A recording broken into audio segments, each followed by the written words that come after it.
Hi everyone, thanks again for rejoining me again on Chalky's Corner. This is part two. I appreciate it's been the best part of a year since we last caught up, but this is why I started this podcast. It's life gets in the way, I'm afraid, and it takes away from things and telling stories and doing hobbies of things that you do like to do. So thanks for being with me, and we're now back.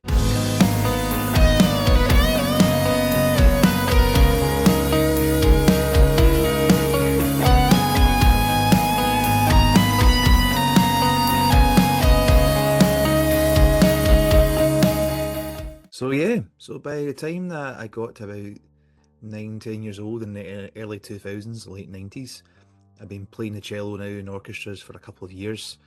And growing up in that time, we all grew up with guys like Limp Bizkit, Linkin Park, Green Day, Papa Roach in the charts, top 40 new metal bands coming in.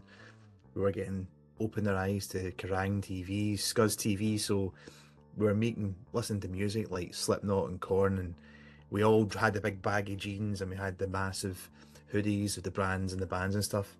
Not too dissimilar to what like younger folk are wearing again these days. The fashions come back. Despite that, I was still pursuing the music taste that my family had given us the passion of and following, such as your Fleetwood Macs, your Queens, Pink Floyd and stuff as well was becoming huge in my life.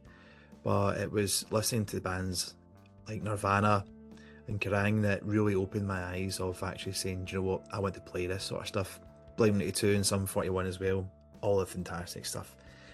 So I was able to start looking at how could I be that guy that gets the guitar. So I asked my mum for a guitar, and I think for my 9th birthday, maybe 10th, she brought me this unbelievable, it's a Westfield, which I actually have still to this day, sitting right here beside me. Anytime I write a song for any band I've been in, all the way through, I don't know if you can still get these Westfields anymore. Sorry, I will put a picture of it on there.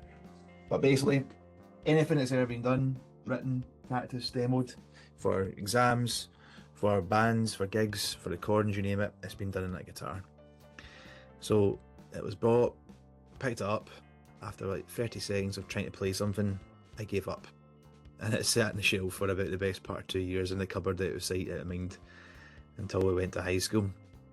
And at that point in time, you're going through a phase of trying to reinvent yourself a little bit.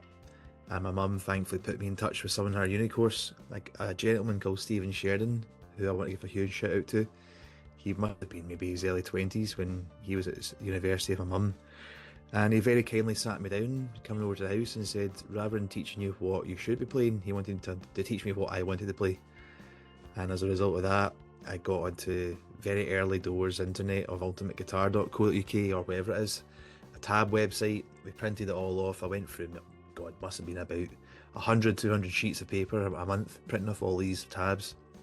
And just started learning the songs that we wanted to play, and slowly but truly, I got into all this, and my mum had to scrape together to get us a Marshall amp, a tiny little thing, which God only knows how much noise it must have caused and racket I did trying to play Come As You Are by Nirvana or something like that was just being played 90% correct. So thanks for being with us there, Mum. But yeah, by the time that I was starting to play some of these cover songs, I was ready to start forming some bands of sorts. And when you're in high school, you want to try and be the guy that starts the school band. And my very, very first time bringing a guitar into school, there was one boy in my year named Scott Thornton, whose brother used to play in some pretty well decent bands back in the day. I can't remember, I think it was Cobra Kai, the band was after Mortal Kombat. But we had access to his brother's drum set. Another boy in my year, Stephen Fernie, never played guitar, never played bass before. He was a popular guy in school, and if you got in with him, you might have known you might get a few folk to come and try and start seeing you and you're practicing. All when you're 12, 13 years old, if that, right?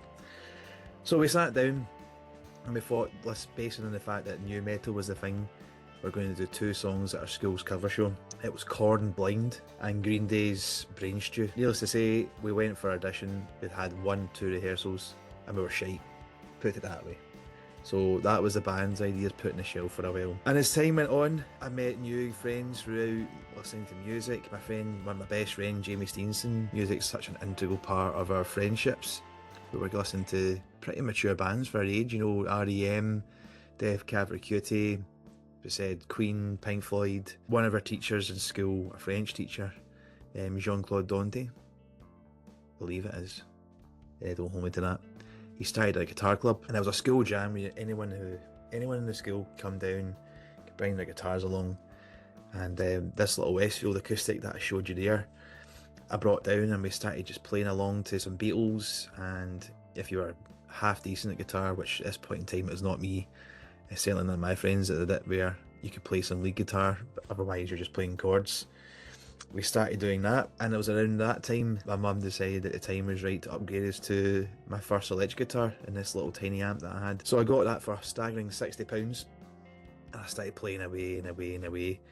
And around about this time, this was when the guitar club started bringing a lot of good friends together that I knew through my year, but I probably never really met properly until we started doing guitar. And it was through that I met a friend who, for 8 years after this, you know, he gave me so many magical weekends and gigs and recordings. His name's Ian Green. He had all the cool equipment. He had the massive Marshall amps, the stacks, all the really cool quirky guitars that we could only have dreamed of at this point in time. I had a great musical head on him. You know, he was only 12, 13, but listened to bands like Big Country and all that stuff, Rory Gallagher. We had Andrew Gregson, who was a school friend of mine from my primary school. Again, he was right into his Nirvana, a band called Idlewild, my favourite band in the world, who, again, because of him, you know, we got right into that, and him and I initially wrote a lot of our first band songs together. And his dad owned a record shop and regularly had us up to records fairs and stuff, so we were swapping CDs, we were getting right into our music, wanting to jam, and eventually I'll upload it onto this sort of Bandcamp page in the blog. There are some very early late night recordings of Andy and I terrorising his household, his mum and dad, by doing covers of Nirvana's Unplugged in New York and various other covers which are hilarious. But at that point in time, as we're still learning guitar, putting our little guitars that we bought and had been bought by our parents to good use. So do you know what, it was a great time, and we started practicing, and without realising it, we were getting close to bringing everyone together to do jams and our school sessions.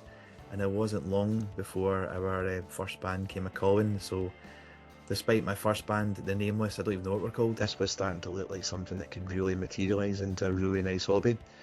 And on my next blog, and probably for the next little while, I'm going to rightly so be giving a lot of attention to my first ever band I had the pleasure of being in, called Mellifluous.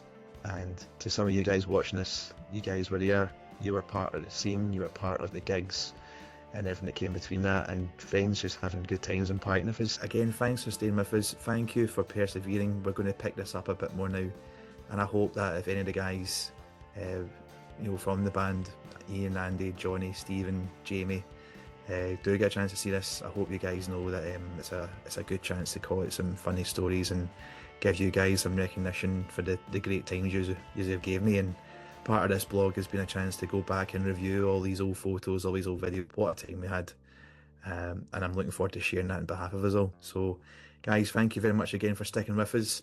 We're not going to take another year to do our next one. I've been Craig from Chalky's Corner, and I'll see you all pretty soon for our next blog.